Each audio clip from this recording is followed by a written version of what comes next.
Kain, the puppet master, voodoo doll expert. This guy, fat, big head, you know, kind of the laughing stock of the group, besides Zoldio.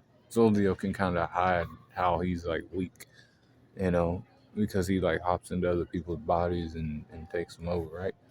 This guy, he can't do that. But what he can do is snatch a piece of your hair, put it in a doll, and then he could like, then, play games with your body, because he's a voodoo doll expert.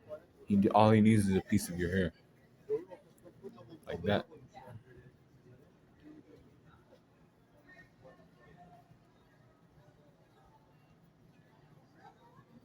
All it took was a piece of hair, and he was controlling Lucy's body, moving it different ways. Natu got there and was like, "Damn, what are you doing? You're doing splits, you're, shaking your ass, doing different things." And she's like, "This guy has me in a bind. He's fucking around different ways." With the help of Natu and Happy too, they were able to defeat this guy. You know, get him out of there. But that's the funny thing about Kain. Being one of the weaker members, he still survived like the whole ordeal. He didn't die like Zonkro and Zoldio and Azuma, and he didn't defect like Melody and Ultir. Like Rusty Rose, because he went back to the ship where Hades was, and Hades is like, we have to still find Zeref. He might have lost, and then Zeref appeared, and he was like, he killed Hades, but then those two were left alive. Now it never said what happened to Kain. Like I never heard what happened to him, but he survived.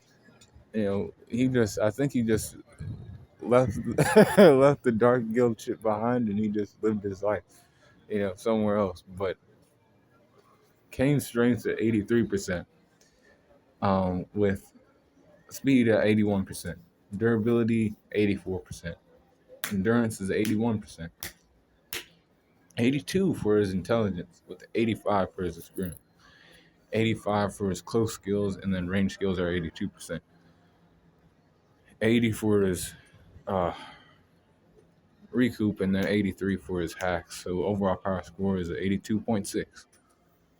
And that's for Kain of the Seven Kin of Purgatory. Can't miss him. He has a big head, wears a cape. Yeah. Be cool, colon on the corner.